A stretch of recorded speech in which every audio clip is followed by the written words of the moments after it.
Kujiapiza wewe mwenyewe. Papa Destin, amen. Amina. L'autopunition. Maapizo ya wewe mtu Bien mes frères et sœurs. L'autopunition c'est pas la repentance. Il y a des gens qui tombent dans l'impudicité. Qui tombent dans l'adultère. Qui après avoir tombé, ils s'enferment dans la maison. Ils ne mangent pas, ils gênent. Ils ne mangent pas. Il ne boit pas. Il dit je fais ça parce que je suis dans l'adultère. Bien mes frères et sœurs. Il va faire ça. Certains partent même à la montagne. Ils font une semaine à la montagne. Ils ne mangent pas. Ils prient, Bien mes frères et sœurs. Certains sont surpris.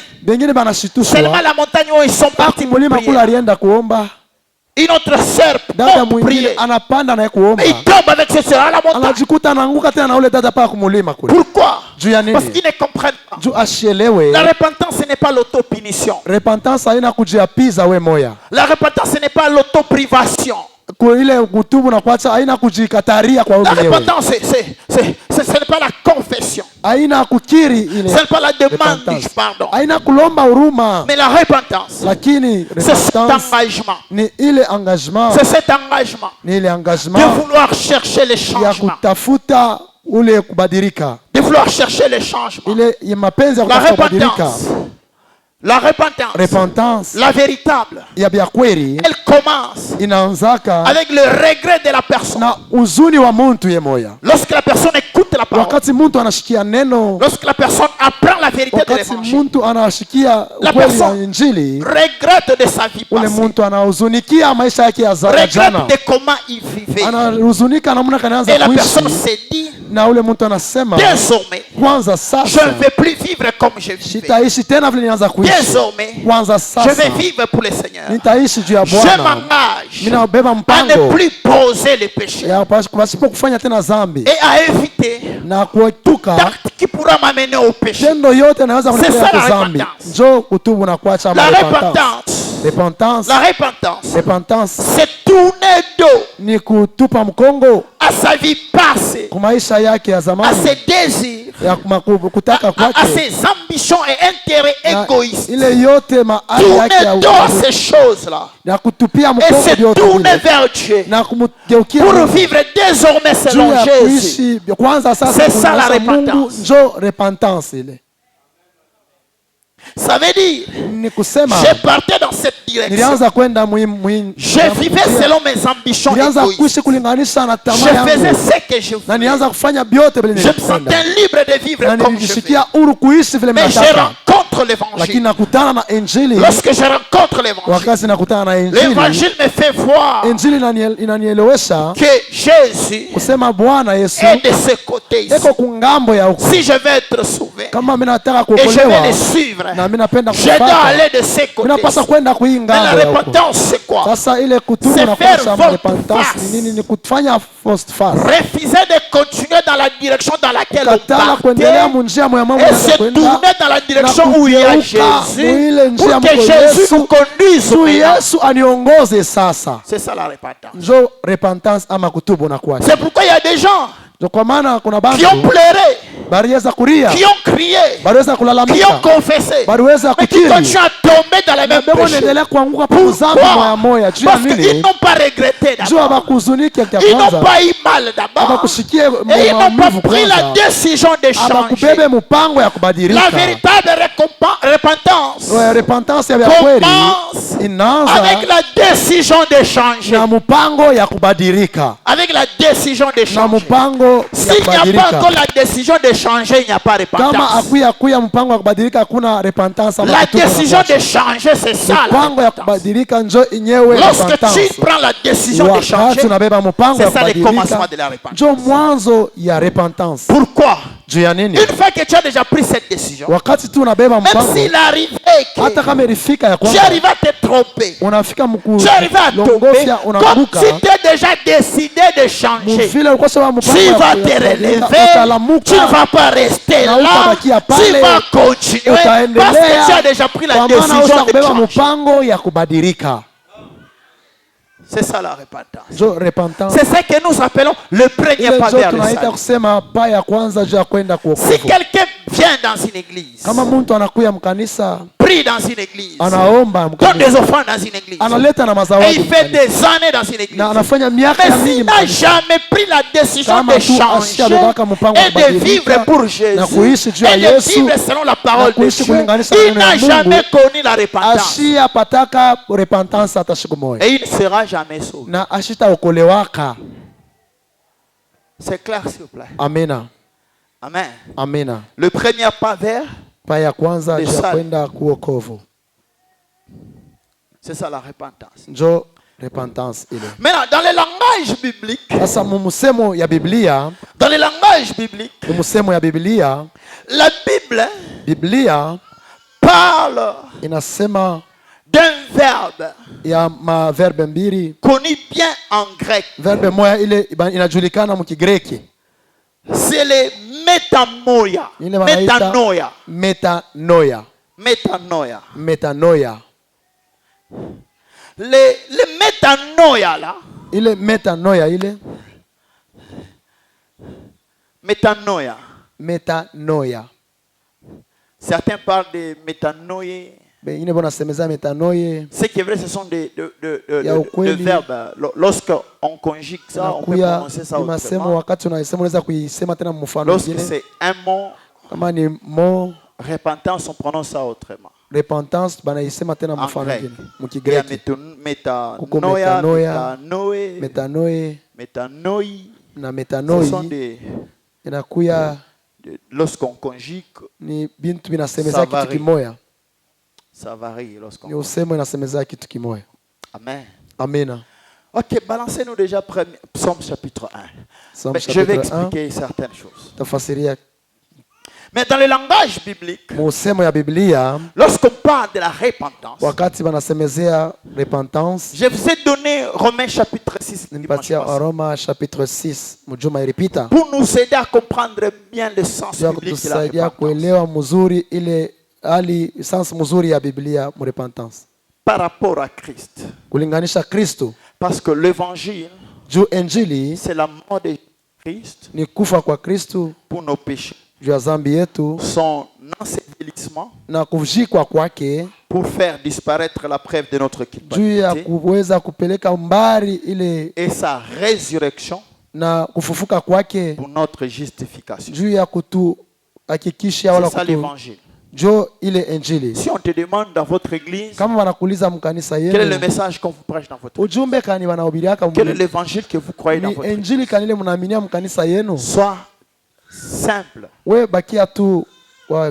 Dans 1 Corinthiens chapitre 15, les versets 1 à 4. C'est ça l'évangile. C'est ça notre message. Christ est mort pour nos péchés. Selon les Écritures. Il a été enterré. Et il est ressuscité le troisième jour. Selon les Écritures.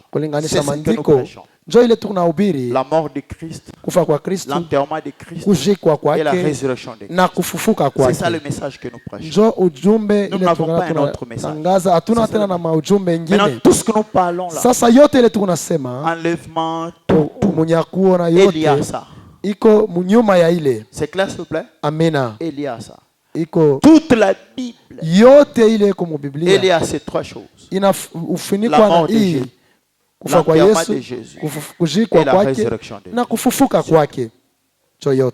C'est clair, s'il vous plaît? Amena. Maintenant, regardez. Comme Christ est mort pour nos péchés, si tu veux être sauvé, tu dois être identifié en Christ. Comment tu dois être identifié en Christ? Après avoir cru en lui, tu dois aussi mourir au péché comme Christ est mort. Et si tu meurs au péché, par la repentance sincère, c'est ainsi que tu seras enterré avec Jésus. L'enterrement avec Jésus, c'est être baptisé dans les eaux profondes au nom de Jésus pour la rémission du péché. C'est ça être enterré. tel que Christ est ressuscité. La résurrection, c'est être baptisé du Saint-Esprit pour marcher en nouveauté de vie selon que l'Esprit nous aide à marcher. C'est ça l'évangile. Vous comprenez? C'est clair, s'il vous plaît? Amina. Maintenant, je vous parle du premier pas de le salut. Mais le premier pas là, c'est ça la repentance. Le premier pas là, c'est mourir au péché. C'est mourir avec Christ. C'est clair, s'il vous plaît? Amina.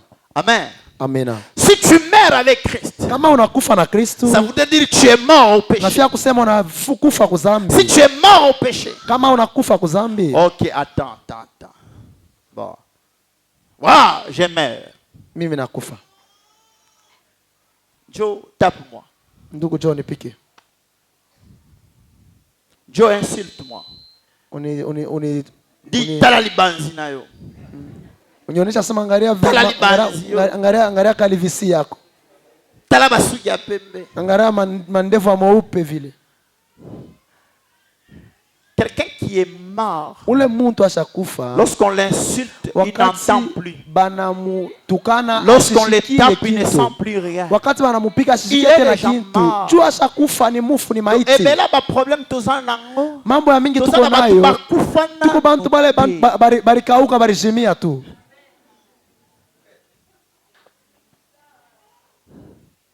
Amen. Amina.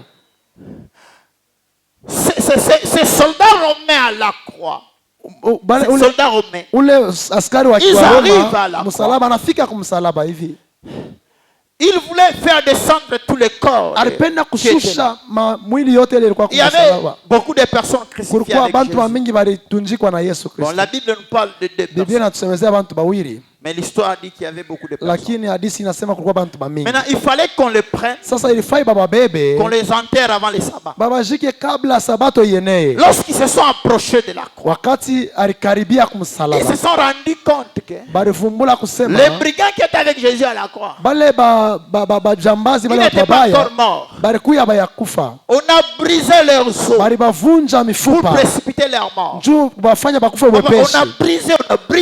On les a brisés. Et ils sont morts. Mais lorsqu'ils sont arrivés sur Jésus, ils n'ont pas pu les briser. Pourquoi? Ils l'ont trouvé déjà mort. Donc la force de résister à tout brisement futur, c'est la mort. Donc quelqu'un qui est déjà mort, quelqu'un qui est déjà mort en Christ Jésus, qui ne quelqu'un qui est déjà mort en Christ Jésus, la sorcellerie ne peut plus le tuer. Quelqu'un qui est déjà mort en Christ Jésus, le fétiche ne peut plus le tuer.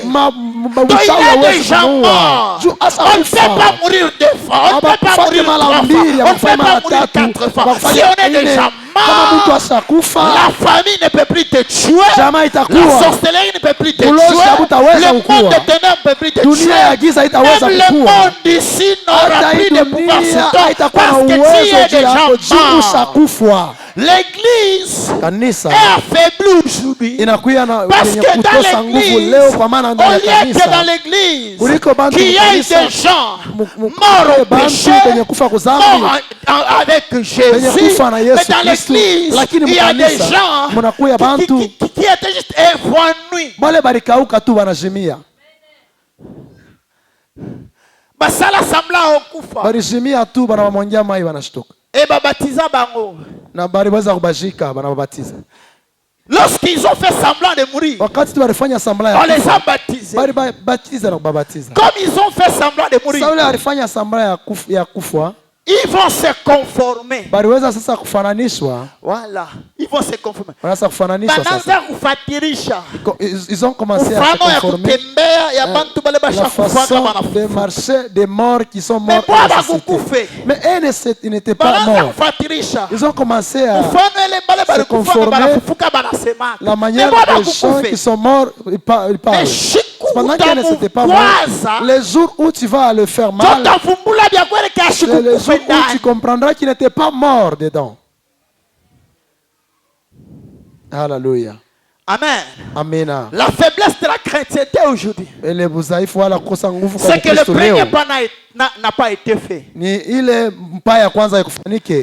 ne sais pas si vous allez me comprendre. C'est la faiblesse de la chrétienté aujourd'hui. Les chrétiens d'aujourd'hui sont comme une maison.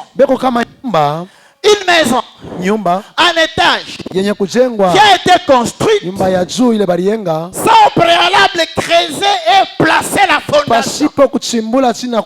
Les chrétiens d'aujourd'hui, ils sont comme des maisons en étage avec la fondation d'une toilette. Lorsqu'on veut construire une toilette, bien aimé frères et sœurs, même si on veut construire une toilette, on va enlever seulement la terre. On trace seulement. On enlève la poussière. Et on met les mortiers. Et on met les briques. On commence la construction du toilette. Mais si c'est une maison en étage, on doit creuser. On doit creuser. On doit mettre des ferrons dedans. C'est clair, s'il vous plaît. Et puis on va couler le béton. Et puis on va attendre 21 jours. Et puis on commence à construire des. Mais les chrétiens d'aujourd'hui, mais ils ont la fondation. Ça veut dire qu'ils sont devenus pasteurs.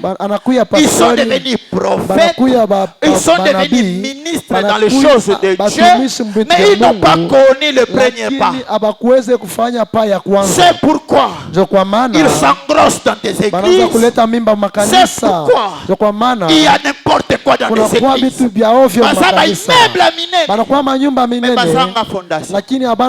Le premier pas dans la construction, c'est la fondation. Le premier pas dans les choses de Dieu, c'est la repentance. Amen. Bien mes frères et sœurs, nous avons des gens qui ont le diplôme d'État, qui ont le diplôme de licence, mais là non, ils sont incapables d'écrire. C'est ça la crainteté d'aujourd'hui. Il te montre des brevets, des formations de théologie, des formations de AG, des formations de 4 premiers niveaux, des formations dans la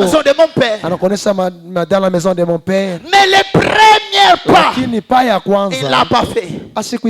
Il peut brandir tout ce qu'il brandit. Il peut prêcher. Mais le jour où il y a une petite tentation, cette tentation vient montrer qu'il n'y a pas eu le premier pas. Lorsque vous voyez un soi-disant homme de Dieu qui peut insulter facilement, homme de Dieu, il peut coucher avec n'importe quelle femme. Homme de Dieu.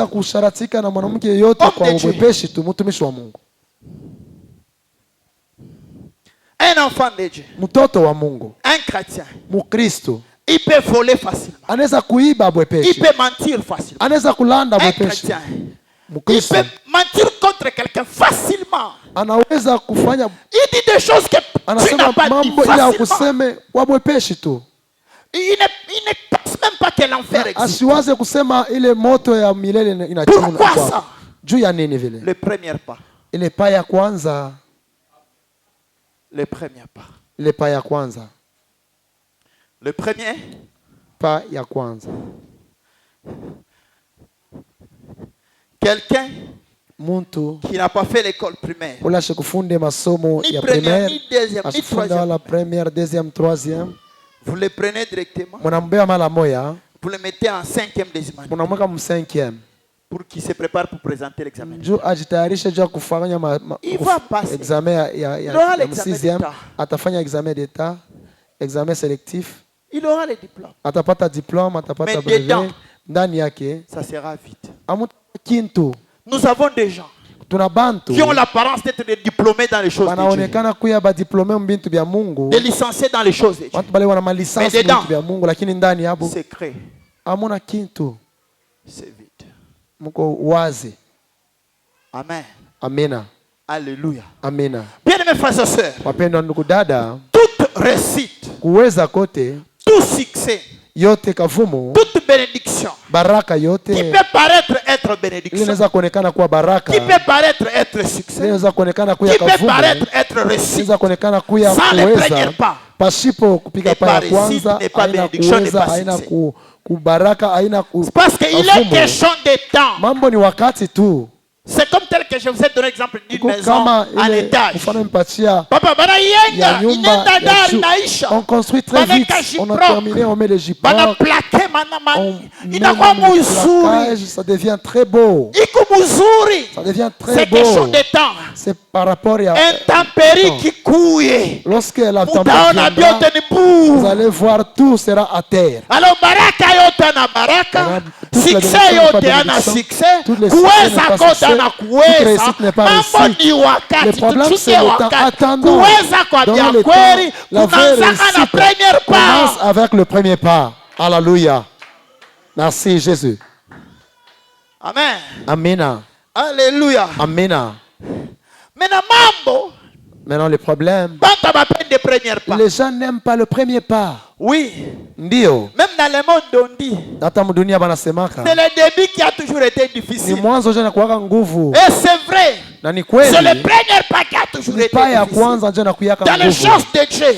C'est la véritable repentance qui a toujours été difficile. Repentance ya kweli. Beaucoup de choses n'avancent pas dans la vie de beaucoup. Beaucoup de choses ne tiennent pas. Beaucoup de mariages ne tiennent pas.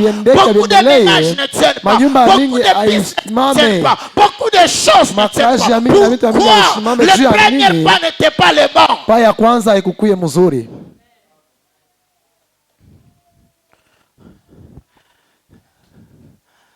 Ok. Regardez. Angalieni. Heureux l'homme qui ne marche pas selon les conseils de méchants. Heri mtu asitembee kulinganisha na mashauri ya babaya.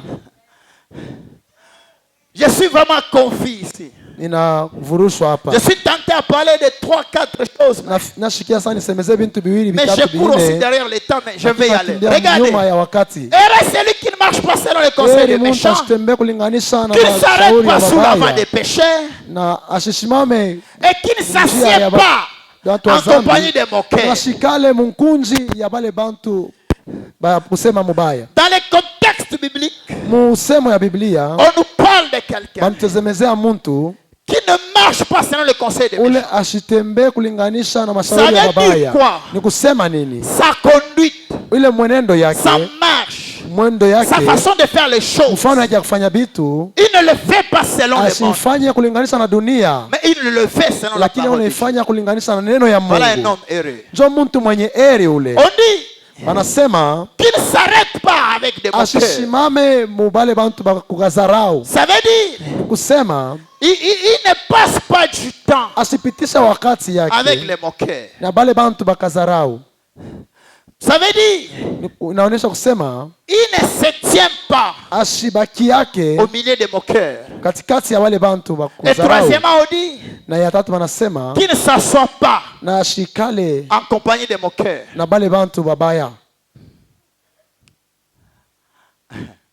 Mon langage simple. Dans un langage s'asseoir, c'est pousser des racines. Pousser des racines. Mais je vais utiliser ces passages pour trouver ces trois verbes-là. Les trois verbes qui sont au premier verset. C'est ça que j'ai besoin. Les trois verbes. 1. Marcher. 2. S'arrêter. 3. S'asseoir. Monishikie bien. Écoutez-moi bien. Dans toutes choses dans la vie, la première chose c'est marcher. La deuxième chose c'est s'arrêter. La troisième chose c'est s'asseoir. Dans ce contexte, nous avons déjà entendu. J'ai déjà expliqué. Maintenant, écoutez ce que dans la vie, il y a la première étape. C'est marcher. Donc, faire le premier pas. Dans marcher là, dans commencer là, on écoute des choses. On a écouté. On a appris. Et on veut faire quelque chose. C'est ça le premier pas. C'est clair, s'il vous plaît? Amina. Vous êtes là? Amina. Ok. Maintenant là, je vais appliquer ça sur tous les domaines de la vie.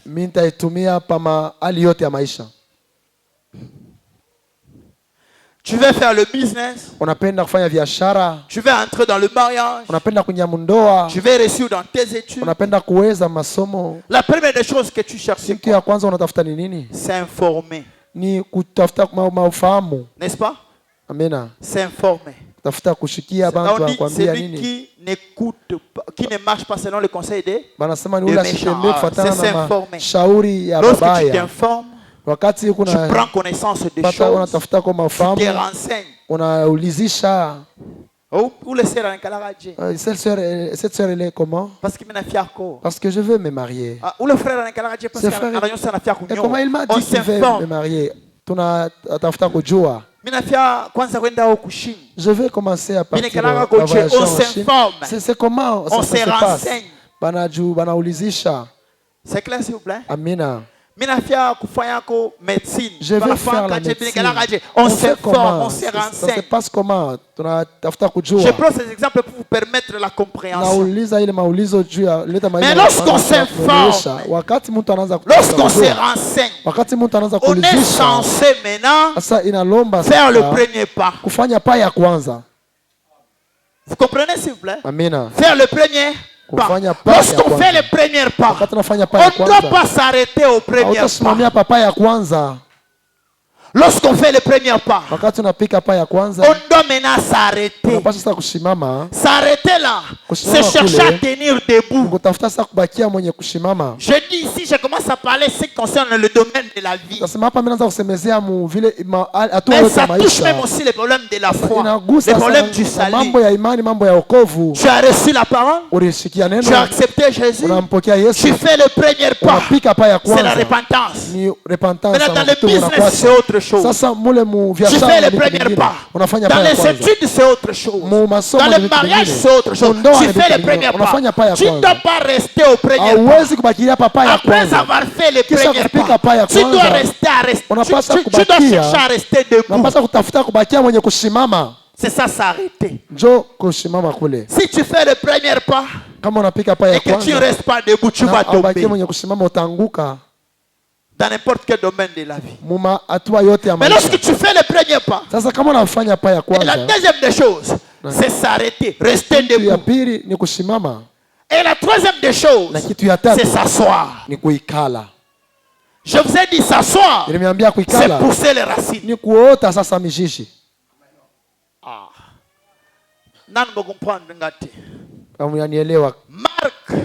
Marc, chapitre 4. Chapitre 4. Vous allez peut-être lire ça à la maison. Je sens que je peux aller vite. Vous allez peut-être lire ça à la maison. Je sens que je dois aller vite.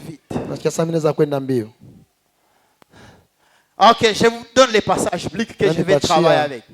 Je vous ai donné Psaume 1. Psaume 1. Je vous donne Marc chapitre 4. Marc 4. Tous les chapitres, bon, je vais utiliser le verset 1 à 20. Le verset 26 à 32. 26 à 32. Marc chapitre 4, le verset 1 à 20 et le verset 26 à 32. 4, le verset 1 à 20. Et puis Jean chapitre 12, le verset 24. Verset 24. Et puis Romains chapitre 12, le verset 2.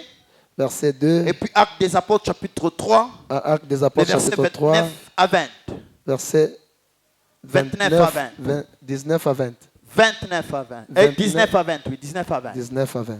C'est ça les passages que je vais expliquer. Marc 4, 1 à 20, 26 à 32.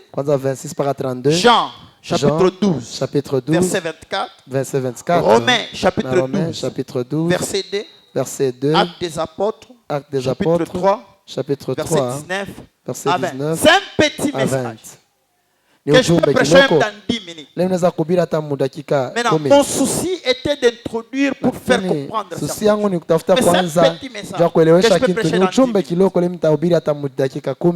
Amen. Amen. Vous êtes là? Amen. Maintenant, sasa, Donnez-moi votre attention. Vous avez déjà écrit le passage biblique là? Vous allez aller lire à la maison pour comprendre ce que je vais dire. Et dans 20 minutes, je termine la prédication. Un peu, Olivier, dans 20 minutes. C'est quoi ça? Hein? Noix de palme. Noix de palme. Hein? C'est ça, n'est-ce pas? Là derrière, vous voyez? Hein? Noix de palme. C'est bon ça. Vous savez?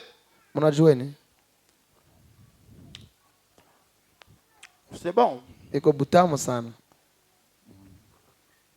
Papa, ça guérit même les yeux, ça soigne les yeux, et que ça puisse commencer à bien voir. Et ça, c'est l'huile de palme. C'est bon. C'est une très bonne qualité. J'ai terminé ça dans quelques minutes. Vous avez vu? Voilà.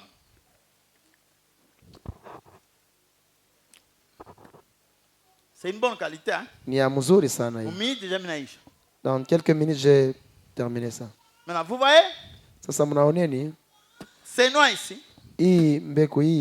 C'est noir de palme ici. Elle est une semence. Selon Psaume 1 et Marc 4. Marco 4. Dans Psaume 1, on dit errez l'homme qui ne marche pas selon le conseil de méchants. Qu'il s'arrête pas et qu'il ne s'assoit pas avec des moqueurs. La Bible dit dans Psaume 1, cet homme-là, il est comme un arbre planté auprès d'un courant d'eau. Ramène-moi Psaume 1. Alléluia. Je commence à prêcher maintenant. Alléluia. J'étais en train d'introduire. Tu étais déjà là. Qui ne marche pas selon les conseils des méchants. Qui ne s'arrête pas sous la voie des péchés. Et qui ne s'assied pas en compagnie des moqueurs. Mais qui désire dans la loi de l'Éternel. Tu parles vite. Qui la médite nuit et jour. Il est comme un arbre planté plein d'un courant d'eau qui donne son fruit à sa saison. Qui donne son fruit à sa saison. Et dont les feuillages ne se flétrit point.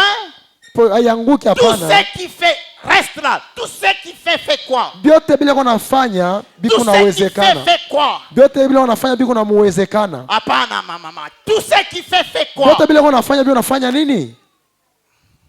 Ok. Akifunde masomo atafanya nini? Ok. Akifanya commerce atafanya nini? Il va faire quoi? Si il fait les commerces, il va faire quoi? Kujisha makala naweza anachoka makala. Akishanja anaanzisha malaki atafanya nini? S'il abandonne les haricots, il entre dans les délices, il va réussir. Maintenant, pourquoi toi tu échoues? Tout ce qu'il fait, ça va faire quoi? S'il veut se marier, il va réussir, mais il va échouer. S'il va avoir des enfants, il va avoir des enfants, il va échouer. S'il va avoir un travail, il va avoir le travail, il va échouer. Non, restons dans la parole de Dieu, non? C'est la parole de Dieu, n'est-ce pas? Maintenant, pourquoi toi tu échoues? Ok. Est-ce que vous savez pourquoi il réussit? C'est ça, nous lisons la Bible sans chercher à savoir beaucoup de choses. Pourquoi on dit cet homme, il est comme un arbre planté auprès d'un courant d'eau? Vous savez pourquoi? Vous savez pourquoi? Nous avons lu, non? Il y a des prédicateurs ici. Soyez participatifs, s'il vous plaît. Pourquoi? Pourquoi tout ce qui fait le récit? Oui.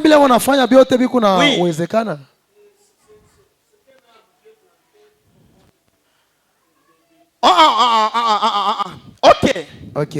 C'est cet homme-là qui est comparé à l'arbre qui est planté auprès d'un courant. Maintenant, pour que cet homme soit comme un arbre planté au coin d'un courant d'eau. Cet homme doit faire les choses. Il doit faire quoi? Il ne doit pas marcher sans les conseils des méchants. Oui. Il ne doit pas rester dans le voie de péché. Il ne s'arrêtera pas dans le voie de péché. Il n'assassinera jamais avec les moqueurs. Il trouvera son plaisir dans la loi de Dieu. Il va la méditer jour et nuit. Maintenant écoutez. Nous lisons mal la Bible. Lorsqu'on dit il ne doit pas s'arrêter dans les voies des moqueurs, dans les voies des pécheurs. Je vais dire s'arrêter veut dire quoi? S'arrêter veut dire quoi? Il ne doit pas tenir debout dans ces histoires. S'asseoir veut dire quoi? Il ne doit pas mettre ses racines dans ces choses. Est-ce que vous êtes là, bien aimés frères et sœurs? Maintenant, pour qu'il réussisse, qu'est-ce qu'il fait? Lui médite la loi de l'Éternel lui et jour. Vous savez pourquoi il médite la loi de l'Éternel? Pour marcher selon la loi de l'Éternel, pour s'arrêter selon la loi de l'Éternel, pour s'asseoir selon la loi de l'Éternel. Lorsqu'il marche selon la loi, lorsqu'il s'arrête selon la loi de l'Éternel, lorsqu'il s'assoit selon la loi de l'Éternel, c'est ainsi qu'il devient comme cet arbre planté auprès d'un courant d'eau. Donc ses racines poussent dans l'eau. Mais lui-même il est sous la bonne terre. Mais les racines sont enfouies dans la bonne terre et sont parties dans l'eau. Amen. Mais comment il arrive à pousser ses racines? Comment? La Bible dit il médite la loi de l'Éternel lui et jour. Le terme méditer veut dire ceci. Ça veut dire deux choses. Murmurer la parole. Murmurer la parole. Parler à mi-voix la parole. C'est ça méditer. Vous n'avez pas amené votre Bible. Thompson. C'est pourquoi j'aime les Bibles d'études sont bien. Ici on a expliqué. On dit murmurer. Et non. Voilà. Méditer. On explique. C'est comme murmurer. C'est comme répéter à mi-voix. Répéter à mi-voix. Mais là, ça veut dire quoi? Quand il marche, il murmure quoi? La parole de Dieu. Vous savez, murmurer veut dire quoi? Murmurer veut dire quoi? Ah, na murmurer à moi. Même murmurer, vous ne savez pas. Même on a murmuré à ça, non? Mais n'est-ce pas vous murmurez trop? C'est ça murmurer. Ça veut dire lui là, lorsqu'il voit les choses, lorsqu'il entend les choses, il ne fait pas selon ces choses. Il n'agit pas selon les choses. Lui, il ressasse la parole. Il ressasse la parole. Il la répète à mi-voix. Il la répète à mi-voix. Ok. C'est comme si je sens que je suis attaqué. Je sens que je suis en danger. Je sens qu'il y a des flèches qu'on me jette. Je ne dis rien à personne. Mais au-dedans de moi, je commence à dire tout arme forgée contre moi sera sans effet. Et toute langue qui s'élèvera contre moi, je la condamnerai. Pendant que je murmure ça, Je sens qu'il y a déjà un danger. Je sens qu'il y a un sorcier. Je sens qu'il y a une attaque. Mais dedans, moi, je murmure la parole de Dieu. Pendant que je murmure la parole de Dieu, j'agis selon la parole.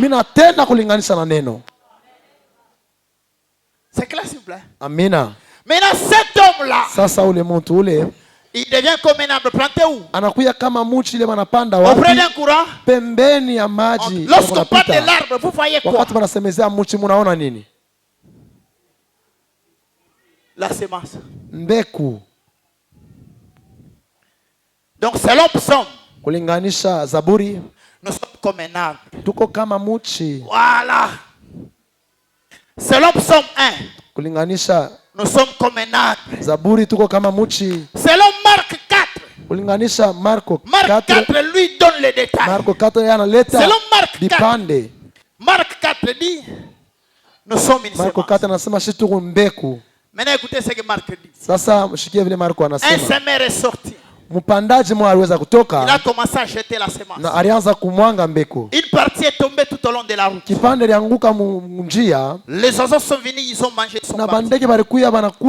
Une autre partie est tombée sous les épines. Ça a essayé de pousser. Mais ça a été étouffé par les épines. Une troisième partie est tombée sur une terre.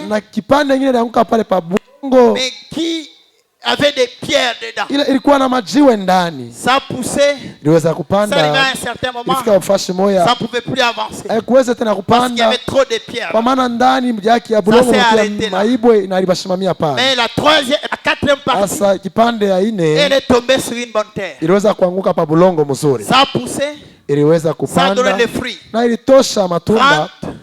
30, 60 et 100. Maintenant, les disciples disent, Seigneur, quand tu parles en parabole, nous ne comprenons pas ce que tu as dit là-bas. Est-ce que tu peux nous expliquer ça? Le maître commence à expliquer. Le maître dit, la semence qui est tombée tout au long de la route, ce sont des gens qui ont écouté la parole, mais cette parole n'a rien fait à eux. Le diable, ça, les oiseaux, est venu prendre cette parole à eux. Là, Jésus compare la semence à la parole. Et la parole à qui? Aux hommes, aux personnes. C'est clair? Est-ce que vous êtes là? C'est clair, s'il vous plaît? Amina. Ok. La deuxième partie dit, ce sont des gens qui ont reçu la parole. La parole a commencé à faire quelque chose en eux, mais pas les soucis de la vie. Les soucis de la vie, ça veut dire ils se sont intéressés aux choses de ce monde. Voilà, et ça les a étouffés. Lorsque nous sommes à l'église, toutes nos pensées toujours au travail. Nous sommes à l'église, toutes nos pensées toujours à nos vélas, quoi. Nous sommes à l'église, toutes nos pensées toujours dans les business. Ça, ce sont les soucis de la vie. Ça étouffe ça. Nous devons éviter ça. C'est clair, s'il vous plaît? Amen. La troisième partie, c'est la semence qui est tombée sur des pierres, sur une terre, mais il y avait des pierres. Ça a poussé.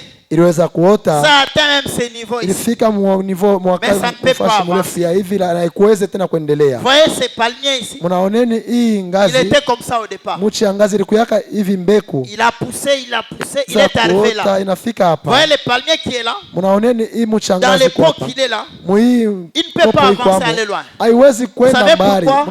Il n'y a pas l'endroit pour que les racines puissent pour que ça puisse aller loin. Arriver à reproduire le fruit comme ça, il faut transplanter ça et placer sur une bonne terre. Mais Jésus explique, il dit, ceux-là qui ont reçu la parole, comme la semence qui était jetée sur une bonne terre, c'est ceux-là qui ont pratiqué cette parole, c'est ceux-là qui ont gardé cette parole. Plus tard maintenant Jésus explique,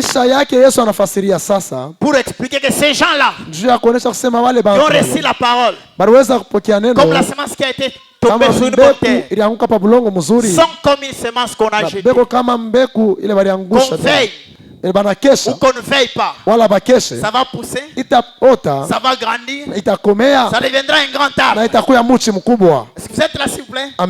Qu'on veille ou qu'on ne veille pas, qu'on aime ou qu'on n'aime pas, ça va pousser, ça deviendra un grand arbre. Même les oiseaux du ciel viendront s'abriter là-bas.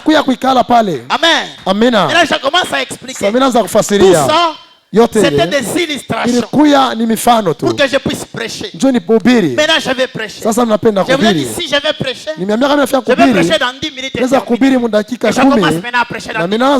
Bien mes frères et sœurs, toi et moi, nous sommes cette semence.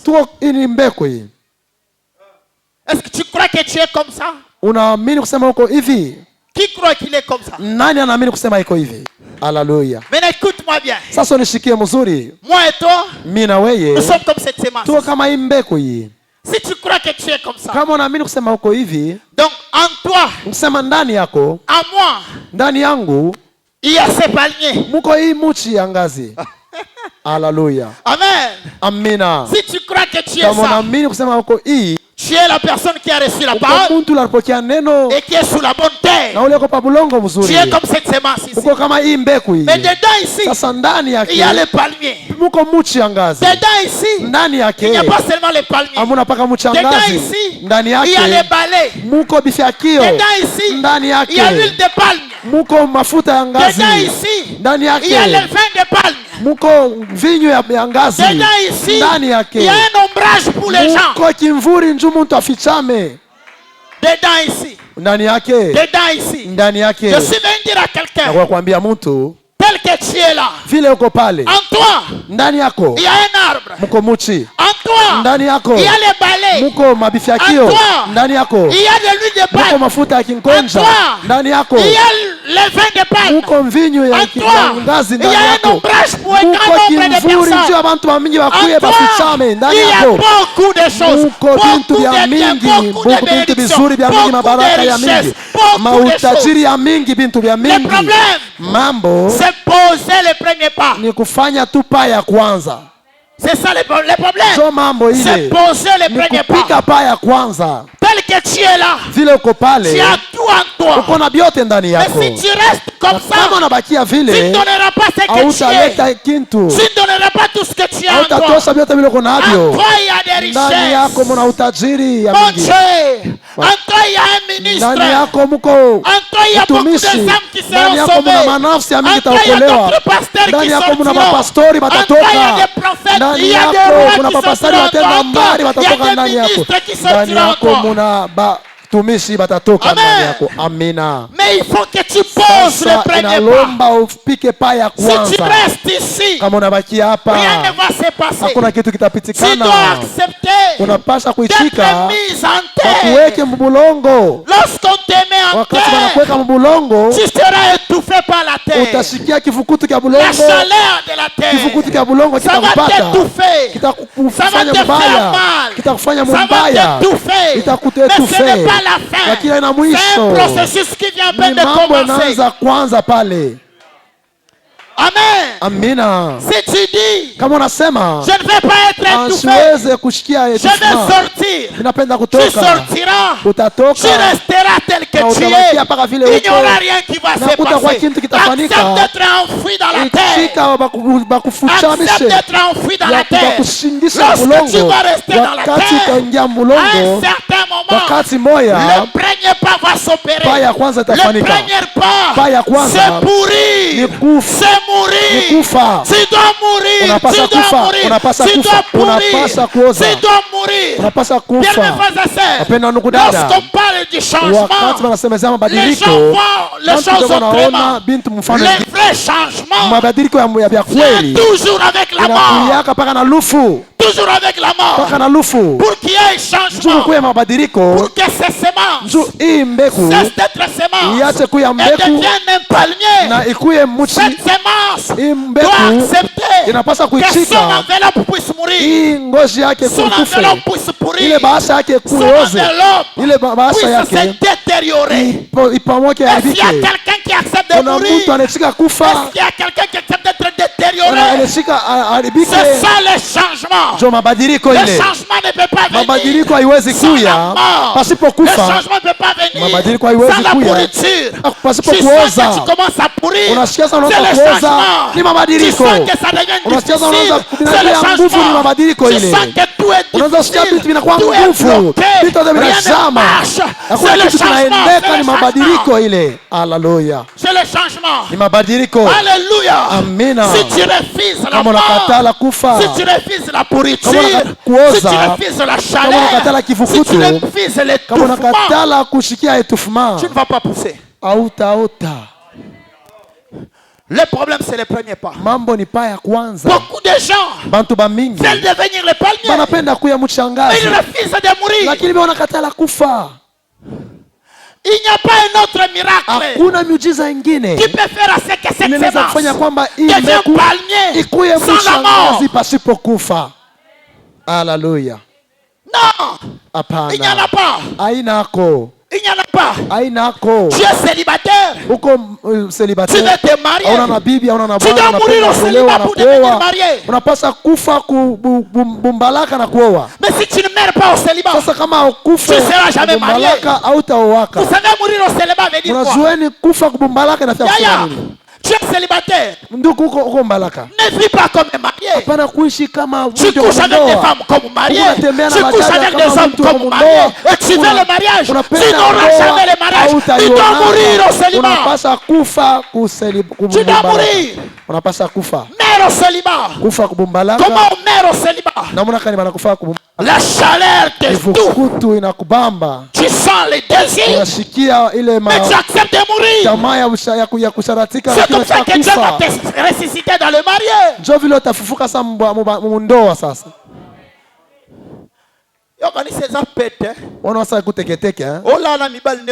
Unatoka na banaume vile unapenda na unapenda upate bwana mzuri, utapata paka kinyeki ya mamambo au ila ina ndoa ile ila ina ndoa tunaona kukinwa. Kama unapenda kunyama ndoa ya mzuri, unapasha kufa kubumbalaka. Unapasha kufa mabumbalaka. Na mbona kanima nakufaka mabumbalaka? Unashikia vinakuma vinakufa mbaya. Unashikia kubia kupata bibi, lakini hauyaolewa au yaoa, unafia kufa. We kombana mwili. Hapana kujifurahisha wewe moya. Wakati unajifurahisha wewe moya pale, utapata mwanamke moya. Ule mwanamke ule ni mwana mamba wa shetani. Wakati uko unafanya makujifurahisha, usha kupata bibi mugiza mule.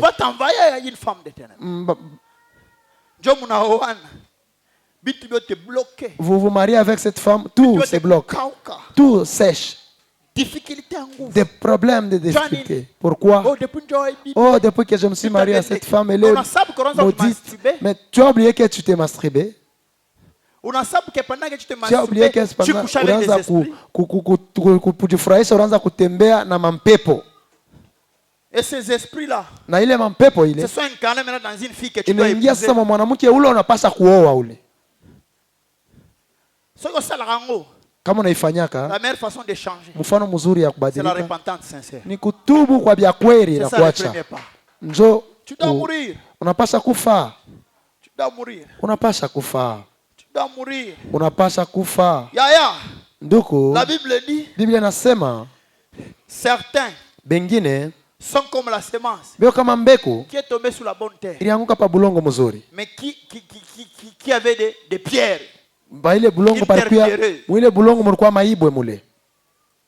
Ça a poussé. Iliweza na kuota. Mais itatosha matunda. Mais ça ne va pas produire les fruits. Il palmier moi capo itatosha ma fruit. Ce palmier dans ce pot ça peut produire des fruits. Hein? Maintenant Bible. Ça, la Bible, si la Bible dit que nous c'est nous, la semence c'est nous, c'est palmier. Maintenant, Marc 4, la bonne terre représente la parole. Dans Psaume 1, près d'un courant d'eau, dans cet endroit-là, ça représente la parole. Si en toi, il y a un arbre, il y a des balais, il y a de l'huile de palme, il y a de vin de palme. Pour que ça puisse sortir, il faut que tu puisses te faire semer sur une bonne terre. La bonne terre, c'est la parole de Dieu. C'est clair, s'il vous plaît? Amen. Si là où tu te retrouves, tu as un peu de parole, un peu de pierre. Ça veut dire, à un certain moment, tu vis comme un enfant de Dieu. À un certain moment, tu vis comme un mondain. Il y a encore de l'incrédulité quelque part. C'est pourquoi tu vois, à un certain moment, tu pousses. À un certain moment, tu ne sais plus où aller. Pourquoi? Tu es sur une place où il y a un peu de la terre, au-dedans où il y a des pierres. Au-dedans il y a des pierres. Tu n'iras nulle part. Pour que tu puisses aller loin dans le business, que tu ailles loin dans les affaires, que tu ailles loin dans le ministère, dans les mariages. Il faut accepter que l'on te transplante, que l'on te déplace. Lorsque nous sortons toute cette plante, que l'on la mette sur une bonne terre, il y a quelque chose qui va se passer. Ça va commencer à faner d'abord. Ça va reculer un peu. Vous savez pourquoi?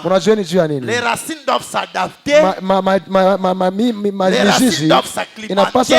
Une fois que les racines s'acclimatent, ça commence à pousser les racines. C'est ainsi que je parle à quelqu'un. Amina. Tu sens que ça ne va pas. Accepte que la parole te transplante. Sois transplanté. Je dis sois transplanté. Sois placé là où il y a la bonne parole. Et vis selon la bonne parole. Il y a des gens. Il devient transplanté. Une fois transplanté, il veut que tout marche du coup. Ça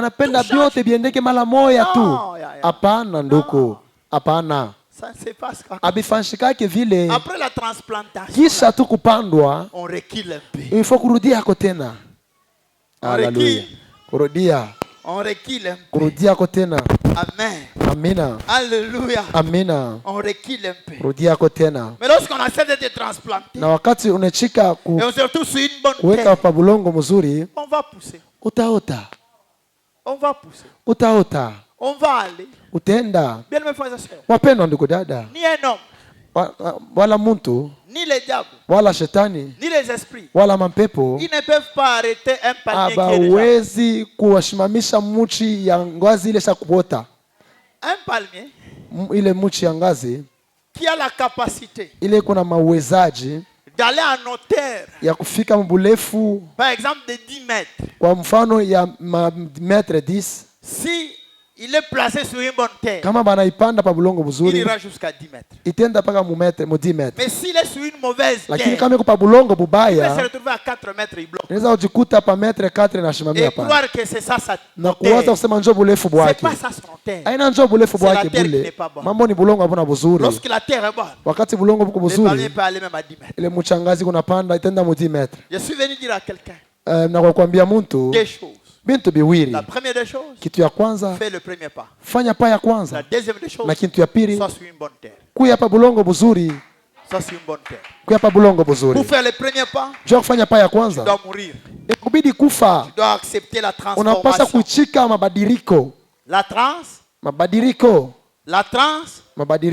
Merci. La transformation n'est pas la mutation. Tu dois accepter la transformation. Tu dois accepter de mourir dans l'état dans lequel tu es. Pour renaître. Afin d'aller loin. Aussi longtemps que possible. Et la deuxième des choses, sois sur une bonne terre. Être sur une bonne terre, c'est faire tout selon la parole de Dieu. La bonne terre, plein de protéines. yenye kuwa na mamboleo ya mingi. C'est la parole de Dieu. Ni neno ya Mungu. Est-ce qu'il y a quelqu'un qui a compris? Amina. Mon Dieu, il y a quelqu'un qui a compris. Amina. Est-ce qu'il y a quelqu'un qui a compris? Kuna mtu anaelewa? Amen. Amina. Alléluia. Amina.